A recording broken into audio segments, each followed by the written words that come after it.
Thank you so much for joining me or for our edification. Of course, I'm Eddie Francis and this person who is joining me right now, this man, his name is Carlos Henry. Carlos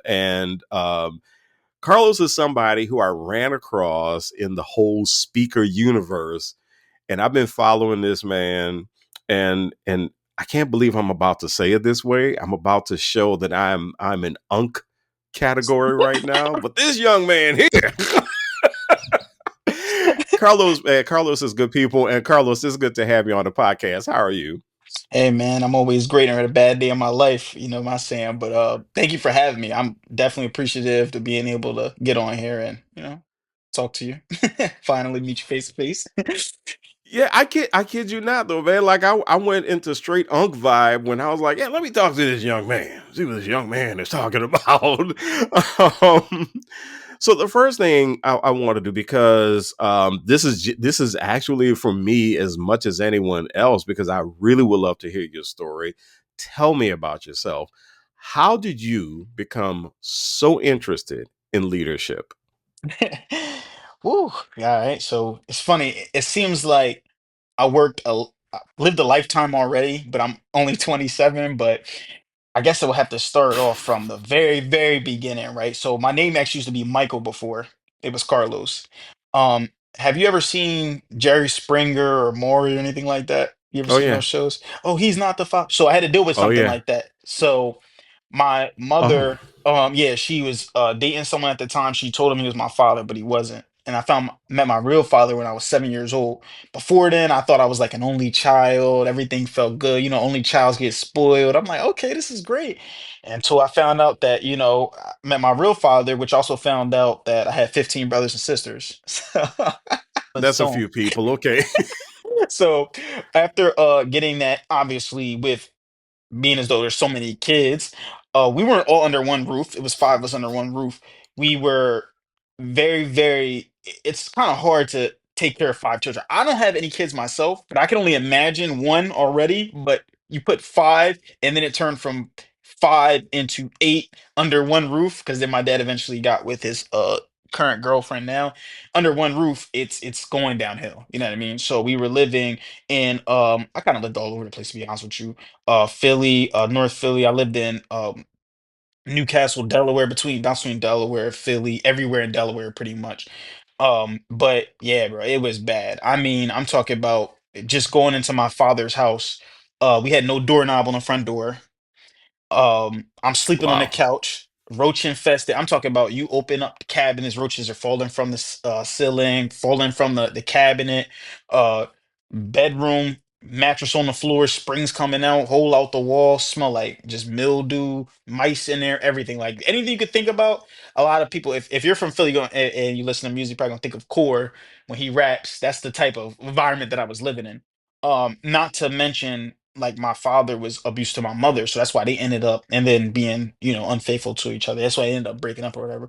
So I was living in environments like this, growing up, where all I knew was just go to school. I just got good grades because I didn't want to be any added stress to what already was going on with everything going on. Besides, my brothers sometimes, they've been into some other things, into that. So I didn't want to be another statistic too as well. So I'm just sitting here just getting good grades in school, playing basketball, just minding my business, whatever.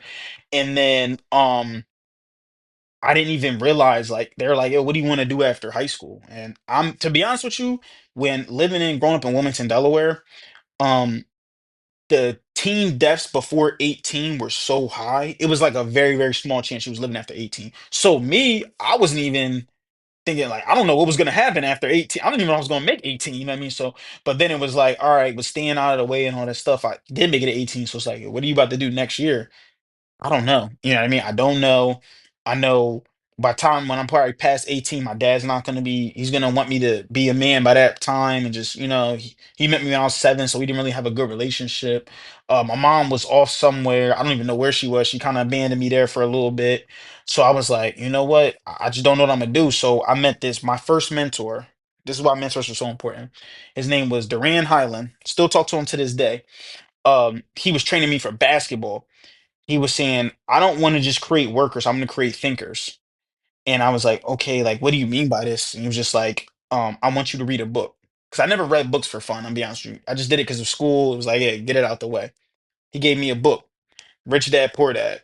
First entrepreneur book I ever read in my life. I was actually confused because I didn't even know what entrepreneur was before that.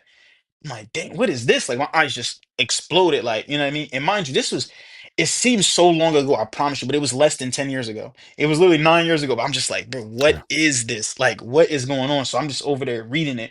And Rich Dad Poor Dad, if you know, it's about, Robert Kiyosaki's big into real estate, investments, things like that. I wasn't even paying attention. All that stuff went over my head. I wasn't ready for that yet.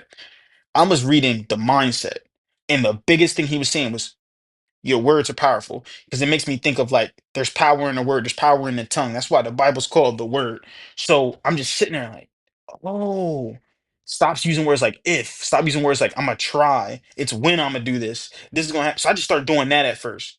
The next thing you know, I start seeing things change. I'm like, oh, what? My goal, I wrote that right now. My goals, oh, I'm gonna play college basketball.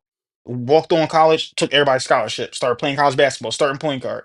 I'm like, okay, you know, oh, I'm gonna be this, I'm gonna be that, I'm gonna be the world's first quadrillionaire, I'm gonna be a millionaire. It's like, oh yeah, granted, I didn't get the millionaire status yet, but then I started looking back, I'm like, dang, why am I still not a millionaire? I started to get like kind of disgusted about stuff like that.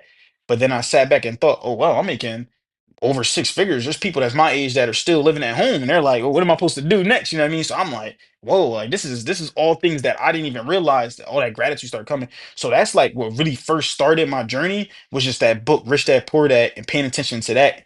And that's what just like first locked me into that entrepreneurship. Yeah. So what was the so first of all, you played college ball. Where'd you hoop? Where'd you play? I played for Delaware Tech Community College, and then I transferred to Del State. But when I was transferring to Delaware State University, HBCU, I know you just talk about that.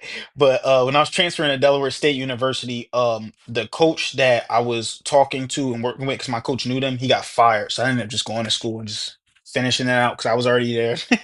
Okay, okay, okay. Well, yeah, so I know Dell State. My wife is she's a Hampton alum. She's a Hamptonian, so I Uh, know about Dell State. Yep. So what would you say was the first time that you felt like a leader among a group of people? I would say this is a crazy story. It's all right because everybody already got Oh, their good. charges. Everybody got their charges for it already. So it probably started all the way back when I was 6 years old. I had this best friend Okay. in elementary school. Best friend, like we were like best friends, and we did everything together in class. Also, I didn't really hang out with people outside school, so I didn't want them to know my situation. But we started hanging out outside of school, and his parents they lived around the corner from me where my dad's house is. So I have this older brother. He is complete opposite. I mean, so gang violence thing. He like raps and stuff. Been arrested before, all those type of things. So he was like a follower. All good leaders are good followers though, but you got to know who to follow. See, he was a follower. Like anybody trying to show off. So he had these friends that were like, yo, I'm just telling him like, yo, my friend is going away for the weekend. Like I was just thinking that, like just naturally just telling my older brother. It's like, oh, all right, cool. But he knew that my friend, they had a farm, like not a farm, but they had like a chicken like hut thing in their backyard. So my brother thought it was a good idea with his friends to break into my best friend's house and like steal his chickens and literally have cockfights with him, like literally make them fight each other and all that. I'm like, what the? So when all this was happening, everybody's breaking in, and I knew it was wrong immediately from the rip. I'm like, yo, bro, like I don't want to do this. And my brother was like, all right, if you don't want to do this, then go home. And I'm not even gonna lie, 6 years old, I just ran. It was nighttime every day. I just ran for like it felt forever. I just ran home, just said, forget it. Just left my brother there. He ended up getting arrested with all his friends, going to juvie and everything. And that's when I was like, dang, like, and then ever since then, like I just thought, oh, I can't even look up to my older brother. I can't look up to my father because I just met him and there's traits that I don't want from him either. So then I was like, you know what? I gotta like be that. They will always ask me who my hero was, and I was like, "It's gonna be me in 10 years. That's gonna be my hero when I look back." Mhm. And ever since then, it was like everybody, even my older siblings, sometimes look at me as like, oh, this is the Carl's the golden child. It's like sometimes it's a little bit, it's like joking, sometimes a little bit of spite behind it, but they always think like, oh, you can't do nothing wrong. My siblings always think like, yo, Carlos doesn't go, he's not a regular person. Like, nah, I still go through my personal things and everything, but ever since then is when I decided I'm changing my mindset. And that's when I decided I'm gonna be a leader. Yeah, and it's interesting how that comes though, isn't it? Like that it's the stuff that happens that you don't want to happen, and then all of a sudden something pops and you decide, you know what, I'm not going to go that way, let me go this way. For sure. And do something that's a little bit more shall we say productive. Hmm. So one thing I've observed in the leadership that I've been around, I've been around a bunch of university presidents, and it's filled with lots of obstacles. I can't name one leader who's had a smooth road to becoming a At all. leader. Um, I can't name. I mean, like it's school of hard knocks. How have you bounced back from setbacks? You talked about one. What are some other setbacks that you've bounced from, and or how have you bounced back from them? Well, I would say the greatest thing that helped me bounce back from setbacks is just God and gratitude. I don't know if I'm okay to talk about that on here, but I'm gonna do it anyway. But Oh, but absolutely, absolutely. Yeah, yeah, yeah. yeah. It's your no, seriously. It's your world. It's your commentary. So I welcome it. Mhm. Yeah. Yeah, so it just showing gratitude. I would say I got a little bit more closer with God recently. I was closer around when I was 18. That's when I also started going to church and all that and got baptized. But then I kind of went away from it. I was prematurely baptized. I probably gotta get baptized again, to be honest with you. I was prematurely baptized because I didn't really understand what's going on, but I wanted to do that because a couple of my closest friends were going to church, they were baptized. And then just showing gratitude because I always think back to I didn't have no heat. I was taking cold showers in the winter. I had no bed. Um, I only ate at school. Whenever I look at all that stuff that I came from, when I was sleeping in my mom's car, I was always thinking it really it could get worse than this. Let me answer. It really could be worse than this. So now when I have any type of setback or anything that quote unquote stresses me out, I just kind of think of, yo, it's not that deep. You know what I mean? Like, all right, you're stressed out about your maybe your store not hitting a number or something. But at the end of the day, it's not like, oh, I have to do this or I have to do this. I get to do this. I get to be able to talk to my team and let them know who people can't even say they have a team. You know what I mean? I get to um try to reach out. Like I just got this leadership program that I started. I get to talk to people and pitch this to them, even if some people may not buy it, some people may. You know what I mean? I get to bring up all these things. So I just look at it like even if no one buys it, I don't care if no one buys it, I'm still gonna bring it up. But it's just the fact that I get to do these things when before my biggest struggle was trying to figure out what my next meal was. Now my biggest struggle is all right, maybe some people just ignore me. You know what I mean? Like it's not that deep. That's how I look at it. You're listening to For Our Edification. I'm Eddie Francis, and we're talking to Carlos Henry. And Carlos is a leadership speaker, and he is also an author. So you have a book, Winners Win. Yeah. Um, what is a message from that book that you would like to communicate to people as part of your life's experiences to encourage other people?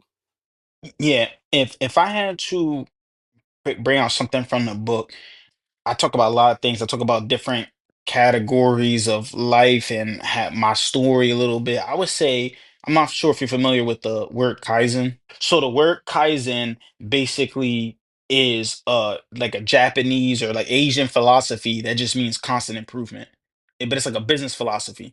So I would say that's kind of like the biggest thing that I got from the book is, yo, you don't have to take a huge leap. You don't have to like you don't have to, oh, I'm not a millionaire. You know what I mean? How do I make $1 million? All right, maybe figure out how to make $1. You know what I mean? Oh, I gotta make this many sales. Figure out how to make one sale. And then go next day, maybe, all right, let me try to do two. Or maybe not even next day, maybe next week, maybe next month. All right, this next month, let me get two sales. You know what I mean? Then in month after that, three sales. Because then you start to get better and better at it though. So I would say the thing is Kaizen to just really just try to just get better each and every single day. Okay.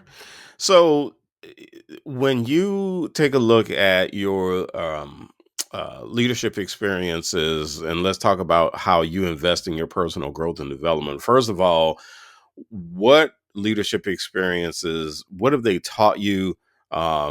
what are some of the biggest lessons that you've gotten that informs your personal growth and development? I would say, so like when I first started off in my role, right? This is a big one. Like the first day, so I had 10 stores at the time. I had 3 stores that had no employees in them. And I mean, like, this is literally my first day. And then my boss he wasn't really, at the time, the one I had prior, he wasn't really trying to, as helpful. I'll just use that word.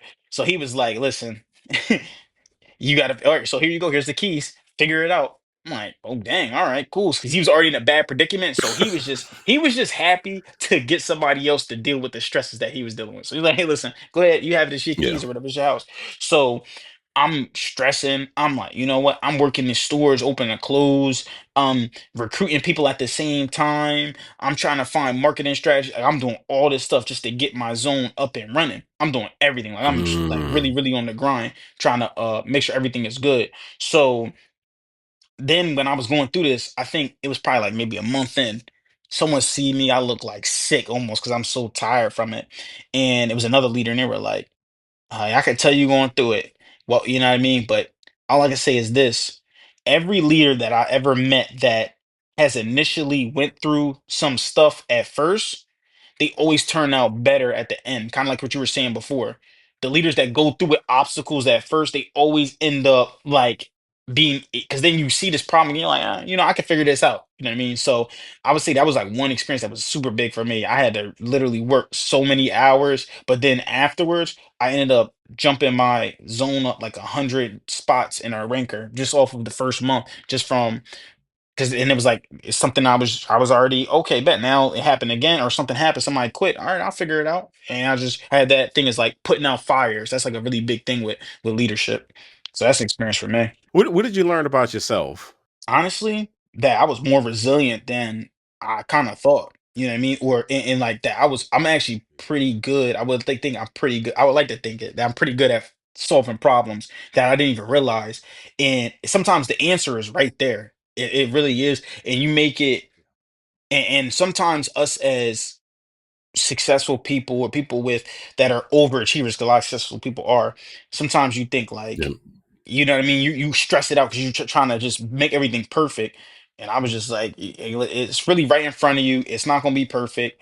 It's about getting it done, and then you can learn from that lesson. Just build on that. So that's what I just learned. Like, yo, I'm really, really resilient, and I can figure stuff out if I need to. There's this commentary that we go through in New Orleans, and it's because New Orleans has been through natural disasters. Obviously, this year we're doing 20 years, we're commemorating Hurricane Katrina. Mm, But then we've had other hurricanes we've had to do, Hurricane Ida and other mm, disasters. And one of the things that I hear my fellow New Orleanians say sometimes is, I'm just sick of being resilient. And I understand where that comes from. That comes from a lot of pain. That comes from just exhaustion. mm, But one of the things that I've learned, especially looking at leaders and what leaders have to deal with, is that resilience is a must. You got to have it because, and that's what I'm hearing in your story. I'm hearing in your story that those stores aren't going to run themselves, you yeah. know. Right. um, and like you just had to pick up and do it. You just had, at least if you want to make some money, you just had to Yeah. pick up and do it. So how with you, and I know with you that you are a serious basketball head. You love ball. I can see Mhm. that. When with you, how much of a role does resilience play in your life? How do you see resilience playing a role in your life? I feel like without resilience, having any type of resilience, I probably wouldn't even be here. You know what I mean? Because I'm talking about, like I said, when I was living with my dad's house, we had to figure out what our next meal was. I mean, I'm going to cousin's house. I'm waking up 5 o'clock in the morning, walking 30 plus minutes on a highway just to go wash some clothes and coming back and washing, you know what I mean? Because my dad wouldn't do it. I mean, Wow. without resilience, I wouldn't be half the person I am, but I felt like it helped develop me into the man that I am today is the fact that I even had that. So just besides developing me into that, it also kind of saved my life actually having and never being able to give up. Because if I really wanted to give up, I could have just been.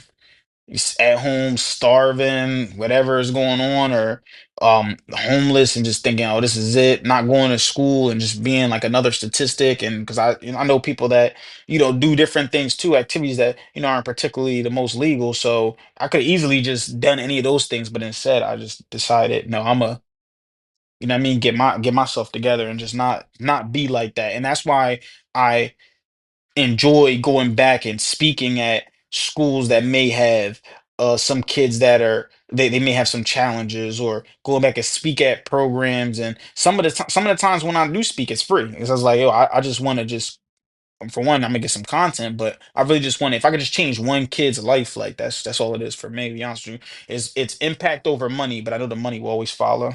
So, how do you, on a consistent basis, daily basis, however, how do you continue to practice personal leadership? How do you continue to invest in your personal growth and development? Okay. So it's funny, I was talking about this with somebody from, the Speaker Lab actually reached out to me and asked me this question. So I was thinking, right? I don't know if you're familiar with Eric Thomas, E.T. the hip hop preacher. Yeah. Oh my Oh, gosh. yeah. Like, I seen E.T. That's what really that's what got me into speaking. I'm not gonna lie. That brother is intense. That brother, like, you know you can do it. It's Yeah, like, like, yo, that got me in when I heard when I heard him speak, Martin Luther King and Malcolm X. When I heard those three, I was like, mm, oh, I could do that. I could do that. Like, so ET, mm, he brought this idea by me, right? He was like, all right, so let's say, you asked your friend to come pick you up. I mean, your car's down, it's broken down, whatever. You asked your friend to come pick you up.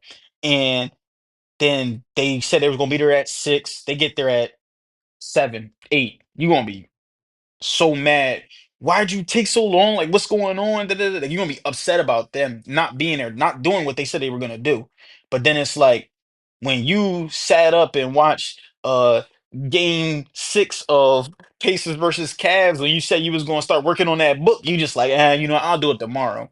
So what I started doing was, and this was actually more recent, is I started almost developing a discipline thing for myself, consequences for myself. Like, hey, listen, if you don't get this done today, growing up, I had no choice but to take cold showers because we didn't have hot water. So I hate being cold. I know I hate being cold. So then my punishment be like, yo, if you didn't get everything done today, you gotta take a cold shower. And I'm like, oh my God. So then it was like, I'm just locking in, but it's something that's like beneficial for me. Like, cold showers actually give you like some type of, it's some benefits to it. I don't know what it is, but I know some benefits to it. So I'll take the cold shower to, like, it still benefit me, but at the same time, it's something I hate doing. Or I may add a mile. I hate running for no reason. If unless it's a basketball in my hand, so it's like maybe I got to run a mile or something if I don't get it done. So I started creating punishments for myself for when I wasn't getting things done, until I started getting things done. And then I always found out I had to keep adapting my schedule to what makes sense for me. You know what I mean? So like maybe in the mornings, I'm a little bit better in the mornings some days. And you got to keep adapting it. In the mornings, I'm a little bit better with getting all my physical stuff done. So get my push-ups, getting my jump rope in, playing basketball. I'm better getting that done in the morning. And then the rest of the day I can work on, stuff. Or some days it'd be like, I can't do that in the morning, but maybe let me get my reading done in the morning. So you just got to keep adapting and create consequences for yourself, and you make it like a game. And yeah, bro, that's what helped me kind of make sure I'm consistent with it. So I always ask my guests this, Carlos. I always ask them this final question. Let's say that you are a skywriter and you get up in your plane, you fly up there, and you get to write this big old message in the sky for the edification of the nation. So, Mhm. Carlos, what would that message be? It would, I would have to go with the partial title of my book, but pretty much locking it in is just winners win and losers lose. So that's pretty much what I'll go in. And just to explain what I mean by that is, if you're a winner, you're gonna find a way to win no matter what it takes. However, if you're resilient, you're gonna find a way to win, because that's what business is. The successful people have better stamina. That's all it is. They're just in business longer. They're pushing harder. You win or win. If you're a loser, you're gonna find a way to make an excuse, the reason why you're losing. And that's not me. I'm not a loser. So that's what I'll put up there. Winners win and losers lose. Carlos Henry, he is a speaker and he is also an author. As a matter of fact, he is the world's greatest leadership speaker, as I saw on your website.